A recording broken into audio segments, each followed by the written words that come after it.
LensVid's coverage of IBC 2024 is brought to you by Small Rig, Big Dreams, and Hollyland, made to inspire. Hi, we're here at IBC 2024, the Blackmagic Design booth with Simon Hall. Hey, how's it going, man? Very well, how are you? All right. Good. So there's been a lot of advancements lately in the neural engine, cloud, but especially in the neural engine, and that's going to be most of the questions that I'm going to ask you about.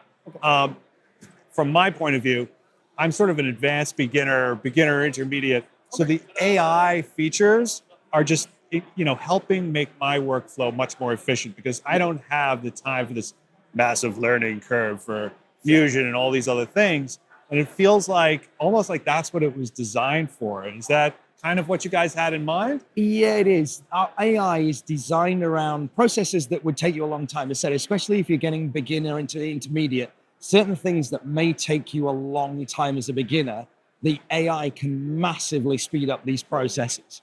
And you can do some kind of crazy things with them that would have been very, very difficult to do before. That's right. Let's just jump to the cloud for a second. Okay. We're going to talk about the AI features, but one of the things, I don't really use it that much, but I foresee that I will be using the Magic Cloud or Blackmagic Cloud service. So tell me what has changed recently, because I know there's been a big change. There's been a big change. We've added sort of organizations to it. So I said, bigger enterprise customers can set up project libraries, storage, but also they can do things like rent studio licenses. So for example, you're a big broadcaster and you bring in a lot of freelance editors. You don't want to give them the full DaVinci license key because you're basically buying them a license. So they can have a Blackmagic Cloud account, which is free. And they send you their email and you can just assign a license to them. And then when they're finished, you take it back. So it's not a subscription, it's a rental. So at any point you go, we don't need that licenses, you don't pay for it. So it's really flexible. It is really flexible. That's great. So let's get into some of the AI features. Okay. The neural engine in general, so the dialogue leveler actually. Yes. Tell me about that a little bit. So the dialogue leveler is designed for, again, sort of maybe areas like this where you and I are speaking and, I tend to project, you may be a little bit quieter. And if you wanted to sort of level us up, you can just apply a dialogue leveler and it just look at the levels of the audio and you can get it to sort of up higher levels, drop lower levels, bring them all together. So how is that different from normalization? So what a normalizer will do is they'll always look at the peak audio. So you go normalize to this level and you have sort of a peak audio and it'll drop, you'll then have... That's more about a standard and and it's more about actually equalizing. Yeah, it's about equalizing. It is literally like a normalizer will just sort of push everything down to a level where sort of the equalizer, the leveler will bring quieter noises up if you wish. That's great. Audio ducking has changed somewhat. It's now more automatic. I did the manual version and it wasn't that hard, but the new version was much faster.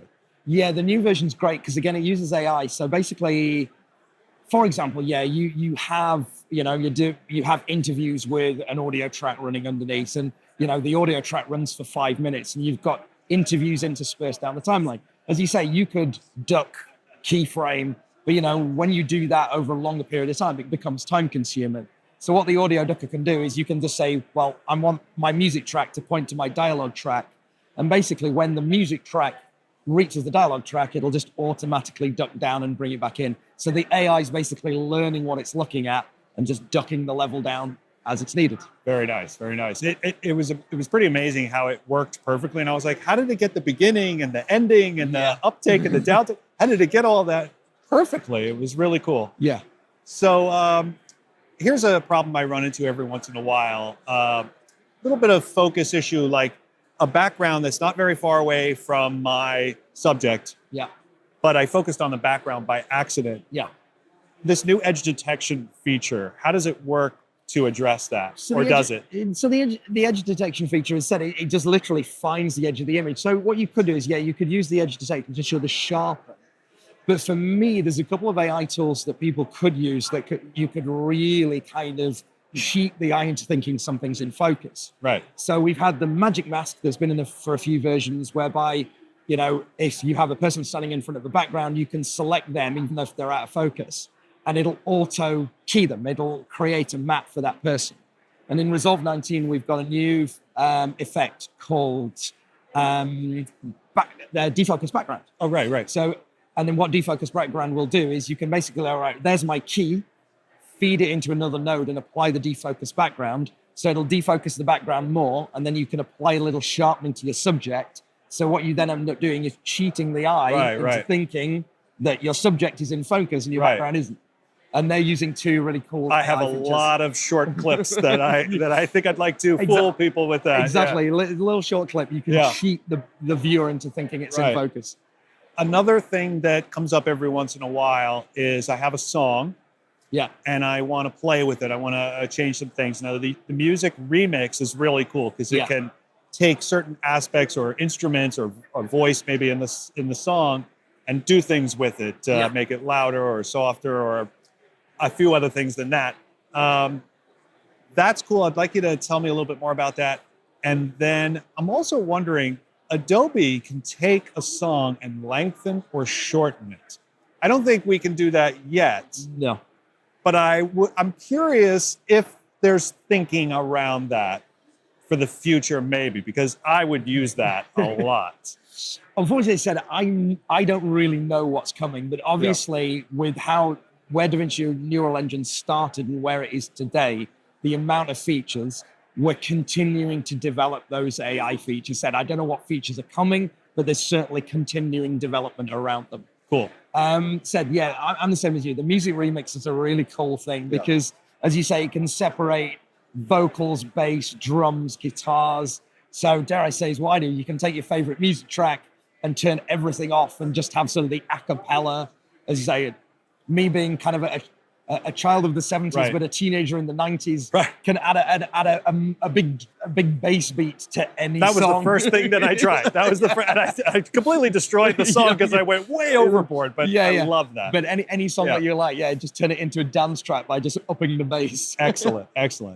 Object removal kind of sounds like, again, something that Adobe does and is probably going to be very useful.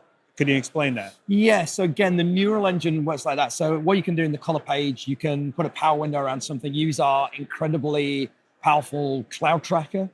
And then, the object removal, again, using AI, it sort of learns the area sort of around your window and it pulls bits in from that and can actually kind of take a portion of a shot out of the image and make it disappear. Patch Replacer sounds similar? Patch Replacer sounds similar, but all you're doing with Patch Replacer isn't an AI tool. It basically goes, right, I'm cloning an area from one to the other. Okay. So Patch Replacer is great. I use it a lot for things like if you're sort of filming somebody and you've got one of the emergency break glass things on a wall, to do the Patch Replacer, it's really quick. Yeah. Whereas, say, you've got a drone flying through the shot, using the object removal is much easier than that because you can get it to track. Got a new tracker in 19 called the IntelliTrack, which is an AI tracker. Right. So that can, you can do an accurate track with that, get the window to follow it, and then use the object removal. Oh, great. That was one of my other questions. Okay. My last question is about something I'm not ready to use myself, but looks so interesting. The automatic depth map. Yes. Tell me about that. So the depth map is absolutely brilliant. So again, the neural engine, what it does is you can apply it to any image and the neural engine will work out what it thinks is in the foreground and the background of the image. So when you apply it, what you end up with a white mat and then maybe some gray areas and then a black background. And that's adjustable. But then you have a depth map. So Resolve has worked out what's in the image. So then, as I said, that's a full kind of mat. And then you can sort of use that output for a defocused background. So you can defocus the background. You could grade the background, but keep the foreground. So again, if you want your subject a little warmer, but the background cooler, you can just use the depth map and grade accordingly. I'm really impressed how these features seem to be designed to work together. Yes. Like in concert, yeah. And it's not like one thing standing alone, but there's really a lot of thought put behind in sort of the assembly of all these things working together hand in hand. Yes. I mean, if you think that's what we do as a company, we do cameras, but we developed Blackmagic Raw because it was designed for post. So, this is what we do as a company. So it makes sense that Resolve does the same thing. As you say, we've got these sort of AI features that work hand in hand together to just get you to a really nice result really, really quickly. Simon, thanks so much for taking your time. My pleasure, Lewis. Thank you. And just for our audience at home, please watch LensVid for more videos on IBC 2024. Bye now. Thank you.